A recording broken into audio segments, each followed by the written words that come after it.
강의를 시작하겠습니다. 예. 네, 이번 시간에 이제 지난 시간에 여기 숭례문까지 했죠. 네, 인의 예 이제 지입니다. 제가 이제 짤막짤막하게 하는데 인의 예 지까지가 4단이죠.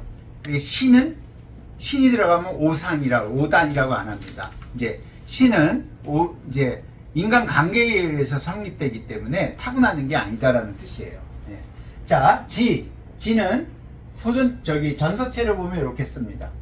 근데 이렇게 변한 거죠. 화살 시자에 입구자. 재밌지 않으세요? 왜 이게 알지를 왜 이렇게 썼을까? 옛날에는 문자가 없고 말로만 하니까 내가 생각하는 걸 빨리 얘기해 주라 이 뜻이죠. 내가 생각한 걸 말하지 않으면은 잊어버려요. 예? 그러니까 알지를 그렇게 해석합니다. 예, 그러니까 선생님들도 이거 방송을 보시는 선생님들도 제가 깜빡 잊어버리는 경우가 있잖아요. 예, 그러면은 알려줄 방법이 없어요. 지금은 글이라도 메모하죠. 옛날에는 글이 없었습니다. 예, 그래서 유리한 게 여기에요. 화살시에 그죠? 입구자가 이렇게 되어 있습니다. 입에서 나오는 말이잖아요. 요게 안에가 입에서 나오는 말이에요. 요게 입. 그 다음에 요거는 가랭자예요. 가랭자가 오른쪽 가랭자가 이겁니다. 예, 그러니까 이제 한자 시간은 아니지만 예? 가는 거예요. 근데 요게 없어진 거죠. 없어지고 축약이 된 거죠. 빨리 말을 해라. 생각나는 거를. 그래야만 안다. 예. 문자가 없었을 때부터 시작돼서 그런 것 같습니다. 추측은. 이제 알지는 인의 예지에서 어떤 거를 하냐. 이렇게 돼 있어요. 알지는 관계하면서 발생하는 옳고 그름을 분별하는 마음이에요. 예, 첫 번에 인의 예지 할 때 제가 설명을 드렸죠. 시비지심이라고요. 시비예요. 옳고 그름을 하는 거예요. 시비 안다는 거는 결국은 전문성이 필요해요. 그러니까 우리가 교수님을 할 때 영어로 프로페션, 그죠? 그러니까 프로페셔널이 돼야 되는 거예요. 어떤 분야에. 하지만 그것만 갖고 하면은 전문 분야끼리 계속 충돌이 됩니다. 그러면 계속 주장만 하고 문제 해결이 안 돼요. 그래서 제너럴리스트가 필요한 겁니다. 죄송하지만 제가 외국계 회사에 근무할 때 보통은 우리가 CEO라고 그러죠. 예, 사장을 어느 순간에 바뀌었어요. 근데 CEO라고 쓰기 전에 미국 사람들의 사장의 명함은 뭐라고 돼 있냐면 제너럴 매니저 이렇게 돼 있어요.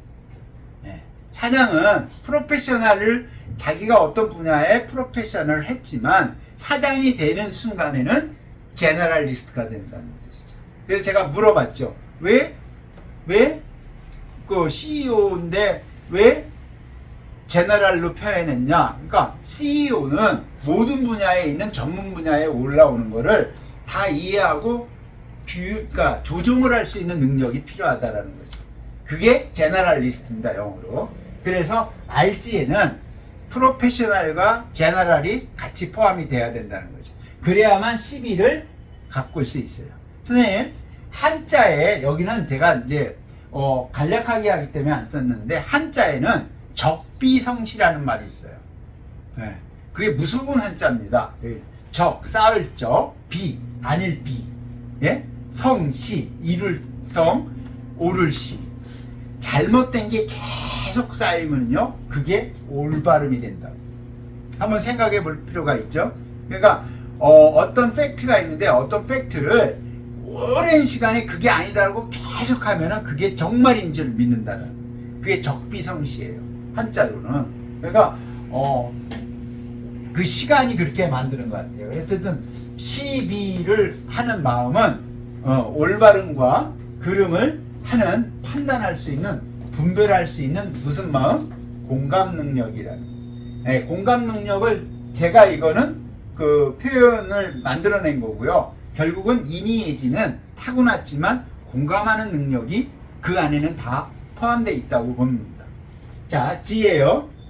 지는 이렇게 표현합니다. 좀 한자 어렵지만 이런 한자라도 좀 놓아드려야 될 것 같아요.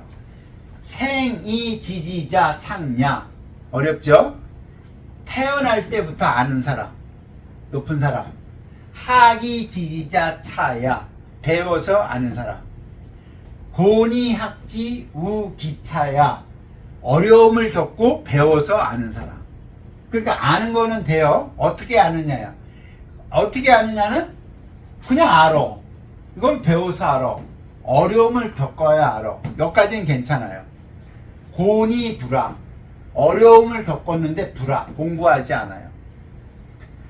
불화. 어려움을 겪었는데 불화기야. 민사위하의. 백성은 그런 사람을 아래로 취급한다는 거지. 어려움이 있는데 어려움에 대한 거를 연구를 하라는 거죠. 연구를 해야 되는데 연구하지 않으면 어떻게 된다? 백성 밑으로 본다 이 뜻이죠. 이게 논어에 써 있는 지혜에 대한 거예요. 안다는 거는 이런 거예요. 자, 여기는 다 표현할 수 없고 너무 많은 걸 해드리면 어지러울 거 하는데 요렇게 표현한 상야는 누구냐? 성인입니다. 요렇게 표현한 사람은 누구냐? 현인입니다. 요렇게 표현한 사람은요? 성현 빼고 나머지 다예요. 저를 포함해서 무술이들 전부 다 여기. 근데 요것도 안 되는 사람은 뭐냐? 요거라고요. 자, 이 말을 잘 새겨들어야 돼요. 어려움을 겪고 있는데 그거를 분석하거나 공부하거나 해결 방법을 찾지 않으면 백성이 어떻게 된다? 그 아래로 본다 라고 제가 말하는 게 아니라 논어에 써 있습니다.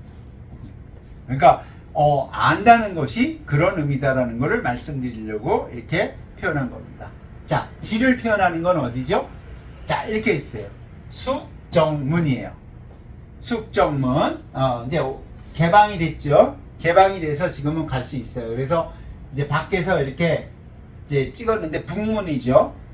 왜 지자를 안 썼냐? 지자 대신 지나 안다는 것은 보이지 않잖아요. 보이지 않다는 거는 조용하다는 의미가 있는 거죠. 그래서 이 정자하고 지자는 한자적으로 같이 사용합니다. 예, 그래서 지자를 쓰지 않고 지는 드러나는 거잖아요. 북쪽은 드러나지 않는다 그런 개념을 갖고 있어요. 그러니까 지는 북쪽의 문은 원래 이렇게 열거나 그러지 않거든요. 어떤 상황이 있을 때만 여는 겁니다. 북문은 항상 다니는 게 아니거든요. 그렇게 생각을 한 거예요. 예쁜들은. 그러니까 이게 드러나지 않아야 되니까 정자로 바꾼 겁니다. 그래서 지금은 숙정문입니다. 예.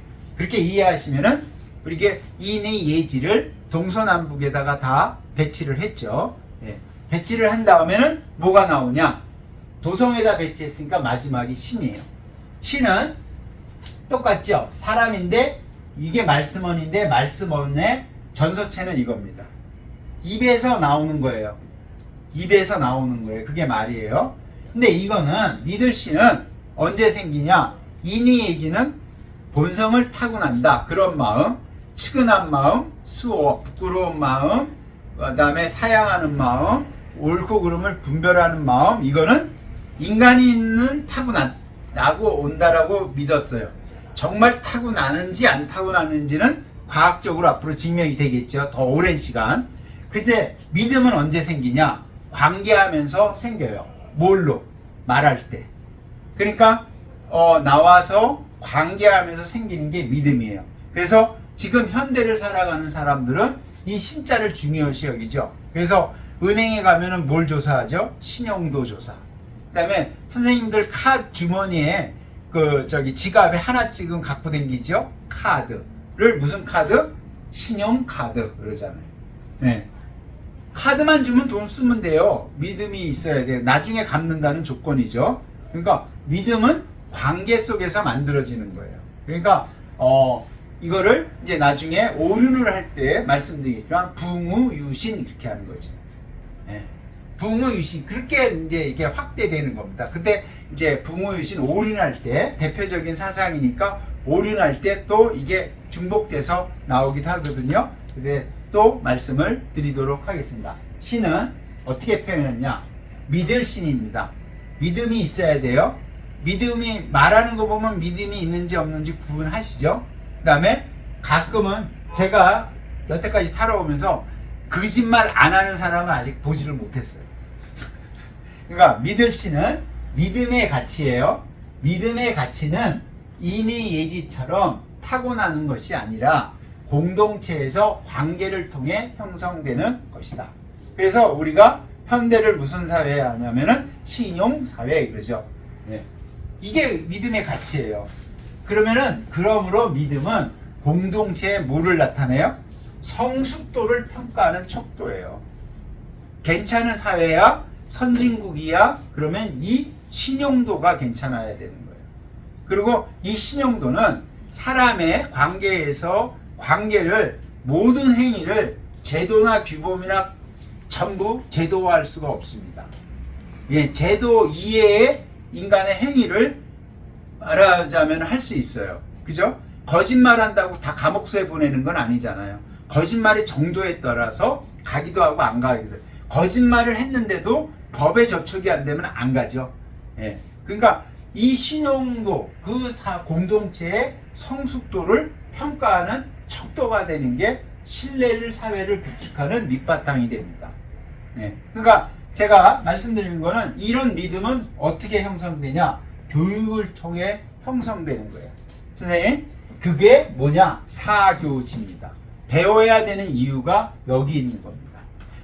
여기의 지자는요, 지향하다라고 해석해도 돼요. 배움을, 여기서 이제 하나만 나왔어요. 사교지. 유학에서는 세 개의 것을 가장 중요하게 여깁니다. 그게 뭐냐면 이건 유학이에요. 유학에서 세 개의 것을 가장 중요하게 여기는 게, 저는 부모가 없이 태어난 사람은 아무도 없어요. 그래서 부생지라고 합니다. 내가 태어난 건 부모가 있기 때문에 그래요. 그 다음에 사교지예요. 배운 사람은 뭐예요? 배운 사람은 교육받아야 된다고요. 인간만이 교자를 써요. 인간 이외의 모든 동물은요, 자기가 타고난 대로 행동의 패턴대로 해요. 환경이 변화하면은 그 환경을 극복해서 살지를 못해요. 근데 인간은요, 환경이 변화하면은 그거를 바꿔가면서 삽니다. 인간은. 그게 교육이에요. 이게 교자가 뭘 만들어내냐? 문화를 만들어내는 거죠. 또 하나는 뭐냐? 태어났죠? 그럼 무위예요. 선생님은 바꿀 수 있죠. 선생님 바꾸잖아요. 학교도 바꾸고. 그러니까 그건 유위가 됩니다. 선택할 수 있다라는 거예요. 마지막이 뭐냐? 군식지예요. 임금은 먹거리를 해결해야 된다. 그게 옛날에는 봉건사회에 왕이 주도하는 국가니까 군이지만 다스리는 자가 있지만, 지금 민주사회죠. 정치는 민주주의고 경제는 자본주의 사회에서는 뭐냐? 먹거리. 맨날 뉴스에 나오는 게 뭐예요? 선생님, 경제가 어떻고 그죠? 군식질은 그렇게 해석을 해야 되는 거예요. 결국은 우리가 먹고 사는 문제가 편안해야 백성이 편안하거든요. 그거를 3대의 개념입니다. 그래서 부생지, 사교지, 그다음에 군식지. 그래서 제사 지내는 곳이 뭐죠? 중요하니까. 군식지 하니까 어디다 제사 지냅니까? 종묘에다가 지내죠. 사교지 어디다 제사 지내요? 성균관의 대성전, 향교의 대성전에 지내죠. 거기에 무지하게 많은 성인이 다 있잖아요. 우리가 아는 성인 다 있죠. 그 다음에 집에서 사가에서는 뭐예요? 부모님한테 제사 지내죠. 근데 부모, 군, 스승이한테 각각 따로 제사를 지내요. 제사의 규모도 달라요. 예? 그러니까 그 제사의 형태가 뭐냐면은 유교로 나타나는 거죠. 그러니까 유학의 정신과 유교는 다르죠. 그러니까 제가 왜 하냐면 나중에 유학이 전체가 다 끝나면 유교 시리즈를 할 거예요. 그러니까 유학과 유교를 구분을 해야 되는 겁니다. 여기서 이제 나온 거예요. 부무 유신할 때 또 나옵니다. 유신은 뭐가 필요하다? 사교지라는 거죠. 예, 선생님 밑으로 전부 모이는 거예요. 그러니까 한 공간에서 모여서 공부할 수도 있지만 다양한 형태로 하죠. 주자는 이 유학을 한 대표적인 주자는 공자와 맹자를 만난 적이 없죠. 시대가 벌써 한 몇 년이에요? 1600년 정도 차이 나니까 뭘로 하냐? 그 학문의 체계를 보고 공부하는 거죠. 그거를 학문을 계승하는 거죠. 그래서 첫 시간에 할 때 제가 도학이라고 한 게 그런 내용입니다. 자, 믿을 신이에요. 이는 예지 신까지 왔습니다. 그래서 5개가 왔는데 우리가 자주 가시죠? 보신가. 예, 2층입니다. 원래는 이해를 하시, 각은 2층이 아니에요. 루를 2층이라고 그러죠. 그러니까 옛날에는 종로라고 하기도 했다고 합니다. 그러니까 종로에 있어요. 그러니까 종로가 된 게 종이 있는 거리죠. 그래서 여기서는 다 말씀드릴 수 없지만 인이 예지가 문이니까 중심에 보신각이 있죠. 보신각에 종이 있어요. 종에 말하자면 뭐를 알려주냐면은 시간을 알려주는 거죠. 그래서 문을 성문을 내리고 닫을 때 이 시간을 알려줘요. 시간을 아는 사람이 왕인 거니까. 네. 지금은 누구나 시간을 알잖아요. 그리니치 천문대에 시계 없어도 알 수 있어요. 왜냐면 옆에 사람한테 물어보면 되지. 옛날에는 시간은 주재자, 그러니까 집권자의 권한이죠. 그러니까 역법이라는 걸 만들어요. 그러니까 공간이에요. 여기 중심이니까 여기서 성문도 내리고 닫지만 한 해를 열고 닫는 것도 이 보신각에서 하죠. 그래서 연말 되면은 여기다 종을 33번 치죠. 예. 그리고 33번 치는 것도 또 다른 걸로 하면 문과의 급제사수를 33명으로 하죠. 열리는 거는 양의 시대, 닫는 거는 음의 시대, 뭐 이런 게 있습니다. 문화적으로. 그래서 우리가 종로, 서울의 종로에 가면 보신각이 있는 이유가 이런 겁니다. 그래서 이인의 예지는 문에다가 했고 그 보신각에서 종소리로 알려주는 거죠. 이렇게 해서 유학사상인 인이예지와 신, 사단 또는 오상을 이렇게 문화에다가 유형으로 볼 수 있는 것을 함으로 인해서 각인을 시키는 거죠. 이런 게 사람이 살아가는데 필요한 거다라는 거를. 그래서 이번에 이제 강의를 이제 4번째 강의로 해갖고 제가 인이 예지 신까지 해서 개념을 잡아주는 강의로 마치도록 하겠습니다. 하여튼 시청해 주셔서 감사하고요. 다음 강좌에 계속 유학 사상에 대해 다른 개념으로 또 중요한 개념으로 계속 이어가도록 하겠습니다. 감사합니다.